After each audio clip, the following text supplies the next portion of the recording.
Hey, buddy, watch this. Hello, Regis Kilbin is the name and Hearthstone is the game, and I have a question to answer in this video. Is the Witchwood too weak? Leading up to the expansion, all throughout the reveal season, I heard every single day dozens of people telling me, Regis, the Witchwood cards just don't look very good. I'm not going to buy the expansion. I'm not going to pre-order. These just don't even hold a candle to the Kobolds cards. And I kept telling people, hey, just have faith, wait, there's going to be good cards. The new expansion always changes the meta in major ways. There's always great cards, stuff that we don't expect, that just shows up and dominates. And that's the line I stood by. That's the stance I took, and I believed it in my heart of hearts. I always do think that's the case.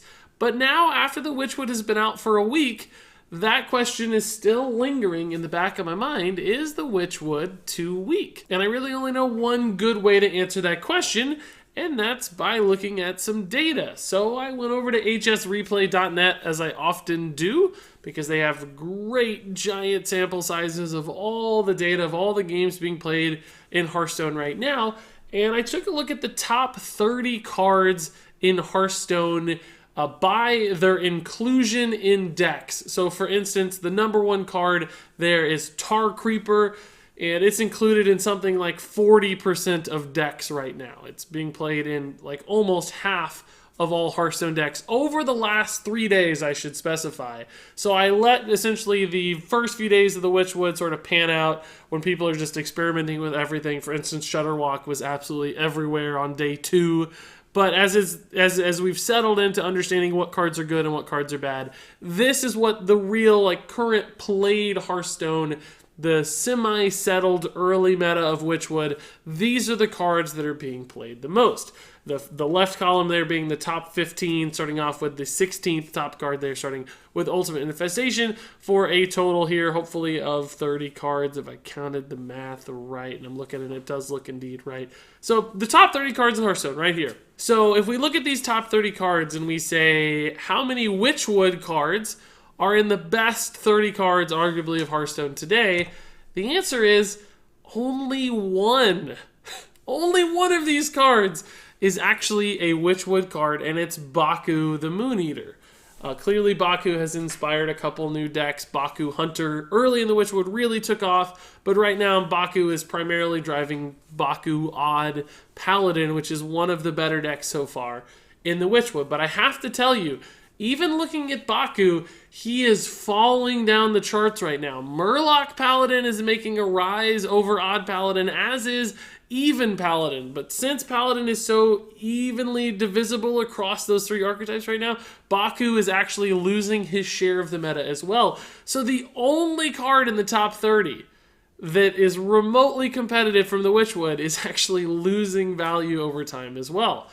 And that's not a very good sign, right? That's not amazing. And if you compare that to other expansions, which we'll do here, you can start to see, starting off with Journey to Unguro, 5 cards from Unguro are in the top 30. Now, 5 is not hugely different than 1. It's 5 times as big, obviously, so that is a pretty substantial difference. But you'll note also that 4 of the top 5 are from Unguro. So Unguro doesn't have a ton of cards in the top 30, but it has the most commonly seen cards in the game. These cards can just be tossed into any deck. So there's still obviously a lot of raw power level in Unguro. And even though those might not look like big, awesome game-winning sorts of cards, they are still just reliable, consistent pieces that make up the foundation of so many different Hearthstone decks. And then if you move on to Knights of the Frozen Throne, you'll see there are actually 8 cards in the top 30. So almost 25%, actually, yeah, almost 25% of all the top 30 cards are Knights of the Frozen Throne. And we currently have 4 expansions, also Classic and Basic, in the entire standard format set here. So for one expansion out of, essentially 5 big card pools, arguably 6 card pools, depending on how you look at Classic and Basic, for one to make up 25%, that means it's pretty overrepresentative, right? It should only make up about 20%, really, or arguably even less than that. So clearly Knights of the Frozen Throne has a lot of very powerful cards, including some that you see in a ton of decks like Saturday Night Chain Gang, Lich King, Cobalt Scalebane, pops up pretty often. Prince Keleseth drives some archetypes. Then you've got some class cards, which are fairly prominent as well, with Gul'dan and Ultimate Infestation, etc. And then finally, if you look at Kobolds and Catacombs, you also have 8 cards from Kobolds and Catacombs here showing up in the top 30 cards of all played cards. Now, notably, these are mostly Warlock cards because Q-Block is so important, but you've also got Fungalmancer, which a ton of decks run, Spiteful Summoner, which empowers a couple popular archetypes right now with Spiteful Druid and Spiteful Priest, which are 2 of the better decks in the meta, and then some general use cards too, like Dire Mole. So if you go back and you compare that, Kobolds and Catacombs has 8, right? That's a lot. Knights of the Frozen Throne has 8. That's a lot. Journeys to Un'Goro has 5, which is a little less, but also the top 4 of the top 5 cards are from Un'Goro. And then again, Witchwood only has 1 card in the top 30. And that is bad. That is not a very good sign. Where are all the general use, general utility cards from the Witchwood that all these other expansions seems to have? They just don't exist. Now, you might be saying, and rightfully so, well, Regis, you're just looking at the top 30 cards. Not every card is going to be in the top 30. So maybe Witchwood has like a better baseline, like a better foundation. Cards that are just played in a smaller assortment of decks, but there's just a lot of them that see a little bit of play instead of a few of them that see a lot of play. So I wanted to look at this from a different angle as well. And instead of going by the top 30 cards, what I did instead is I went and counted the number of cards from each expansion that show up in more than 5% of Hearthstone decks. So these are cards that see quite a bit of play. Or I should say, cards that see quite a bit of play, essentially. And if you look at this chart here, you can tell pretty quickly, once again, the Witchwood does a little better. So it has a lot of cards that basically aren't top 30 material, but still are showing up in more than 5% of decks. But still, comparatively to the other expansions, it's still weaker than both Frozen Throne and Un'Goro, which are about the same. And then Kobolds and Catacombs is just off the freaking charts. So it turns out Kobolds and Catacombs actually makes up a huge plurality of all of the cards being played at least a little bit in Hearthstone. So whether you look at it from the perspective of the very strongest cards, the meta-defining cards, the everyday cards, or if you move wider and just look at the good cards, the filler cards, the cards that make up the meat of any given list in Hearthstone, in both scenarios, Witchwood is underperforming. Clearly, it doesn't have any standout cards, hardly, Baku being the only standout card. But even looking across the more average cards, Witchwood still falls a little short compared to its fellow expansions. And most notably, Kobolds is just ridiculously overpowered. It is vastly outperforming every other expansion, which to me feels like a huge problem. So essentially that leaves me with 2 conclusions, right? Number 1, Witchwood is definitely a little weak, doesn't have any of those great cards, frankly has less good cards than the other expansions, and of course, number 2, Kobolds is stupidly good. Like, it's way better than the expansions that came out on either side of it. And you can see that. If you look at deck lists, if you look at the meta, Kobolds and Catacombs, particularly things like Call to Arms and Q-Block, are just so darn influential and so powerful. And that's just 2 examples of cards or packages that are defining the meta. There's a lot more than that. There's just really... Spiteful Summoner, for instance, another one. Just defining the meta. Kobolds and Catacombs has just got this deadly grasp on everything, and we can't build decks or experiment because the Kobold cards are so good and so strong that nothing else can compete or find any path towards life because it just gets crushed before it has a chance. And then finally, there is kind of one little extra third conclusion here I thought was timely, and that's that this may be Ben Brode's fault because he was still the game director when Kobolds and Witchwood were designed, but I don't care. I'm still missing the guy already. If you guys didn't hear, Ben Brode did announce that he's leaving Blizzard. The Holy Road's no longer going to be the game director for Hearthstone, or frankly even involved in Hearthstone at all, and that's a little sad. But maybe it'll be good for the game in the long run. Who knows? Maybe we need some new blood, because clearly something went a little wrong here as far as the balance between these expansions were concerned. And frankly, it did happen under Ben Brode's watchful eye, so who knows? Maybe the balance team will figure things out. So I don't want to just make a claim and say like, oh, this sucks. They broke it. It's terrible. It's bad. I don't want to leave it there. I want to address the second half of this, which is how do we fix this problem? What would be the best way for Blizzard, or at least the community, to sort of address or come to terms with this issue that the Witchwood's a little too weak and that Kobolds and Catacombs is a little too strong? So there are a couple things you can do. First and foremost, you could just wait it out, right? There are going to be new expansions in the future. Maybe the expansion that comes out next will have some crazy synergies with the Witchwood and bring all of these Witchwood cards up and finally push some Kobolds and Catacombs cards to the back burner so that there's a little more parity here, a little more even leveled comparisons across all these sets.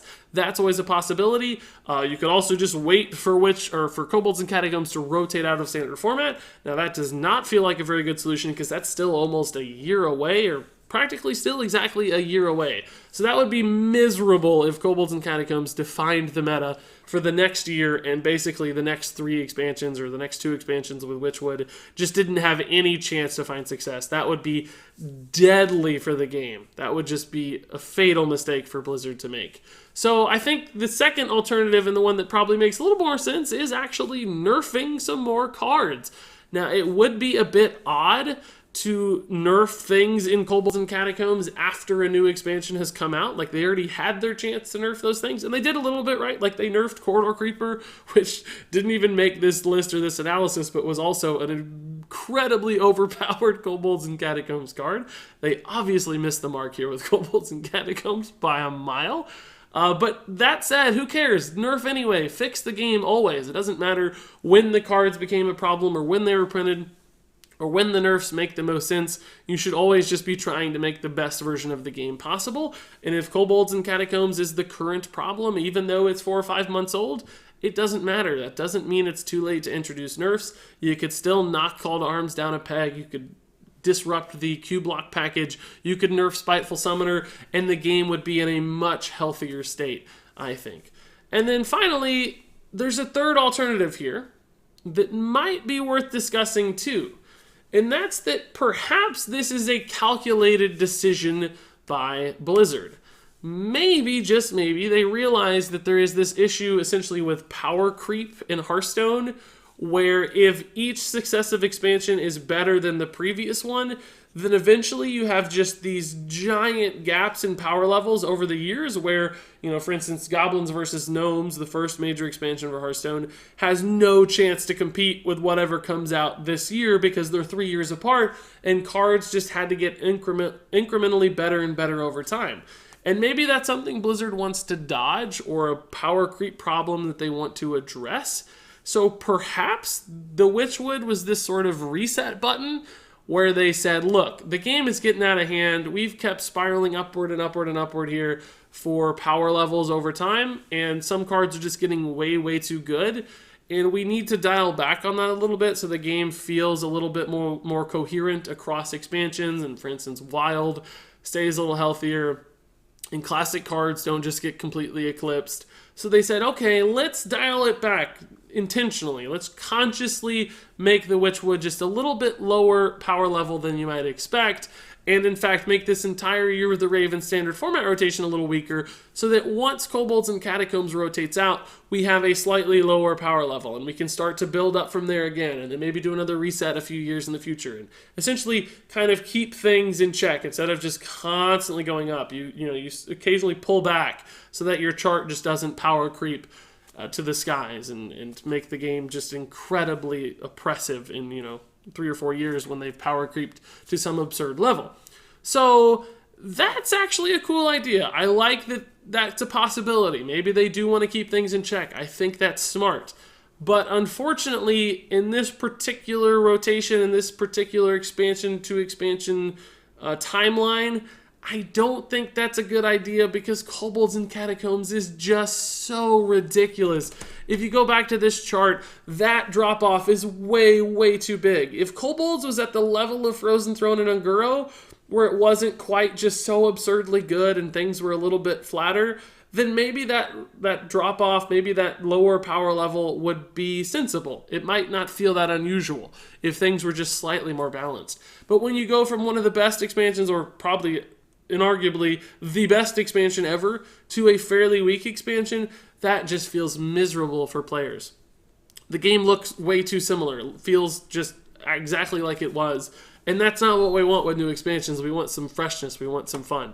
So although this number 3 is a neat idea, this is maybe not the right time to do that. Or if they do it, that's fine, but put some nerfs alongside it so that you have an easier decline as opposed to the very steep drop-off that currently exists in power levels between these two sets.